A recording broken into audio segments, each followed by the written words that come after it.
Councilmember Stanford, and now Councilmember Hardison is going to be retiring. So you'll see that on the City Council in this next period of time, Joe Rocha and I are the anchors of the Azusa City Council. We represent the seniority and the tenure that's important as we continue to move our city forward. As we continue with the momentum that we have created, I believe it's important to have senior people on your council. When you look at the new staff and the team that we have that's managing our community, Joe and I have more experience than some of them, but our management team is strong. And it's with their help and with our guidance as an entire City Council that we continue the positive growth that we have in our community. I look forward to answering your questions tonight, and thank you again for your attendance.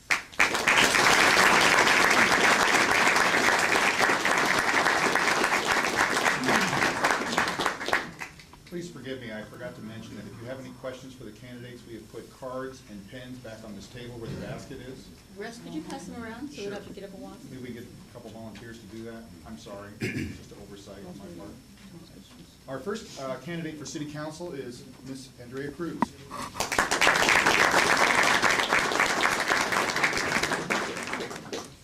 Andrea Cruz, and my great-grandfather came from Mexico to Azusa, and he toured around Azusa in a horse-drawn wagon.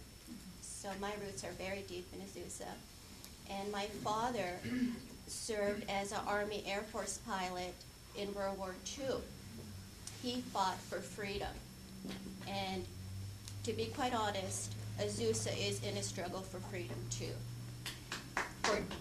In 3 years, 61 properties have been placed on an eminent domain list, subject to eminent domain list. Is this called positive growth? Councilman mentioned whatever happens in Azusa happens elsewhere. This is happening all over the San Gabriel Valley, Glendora, Covina, Baldwin Park. Where is private property rights? This is time for Azusa to make a decision, Mark 6. Protect liberty, American liberty, your right to own property. Vote for Andrea Cruz. I will not support eminent domain on private property.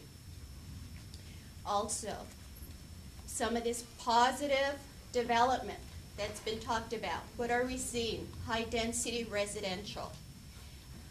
Year 2000, our population in Azusa, 44,000 people. By the time Rosedale, the Colony, Foothill Shopping Center, Block 36, and Azusa Classics is completed, our population is going to exceed 50,000 people. That's double our population from 1970. Double the population in 40 years. I believe we've reached our maximum density. We need commercial development. Commercial development has been totally neglected by this council. We've seen residential, residential, residential. We need quality commercial development. Why are we not seeing two-story commercial development in downtown on Block 36?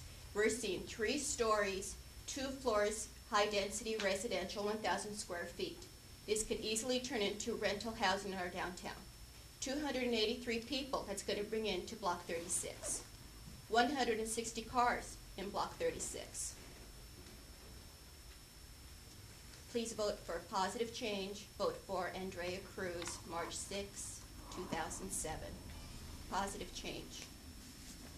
Also, Mayor, what can you possibly do with $30,000 in contributions? This is not state politics. This is not county politics. It's Azusa politics. We're a small town. Why does our city own 3 square blocks of downtown for their municipal government offices? Department of Water, the City Hall, the library, the police.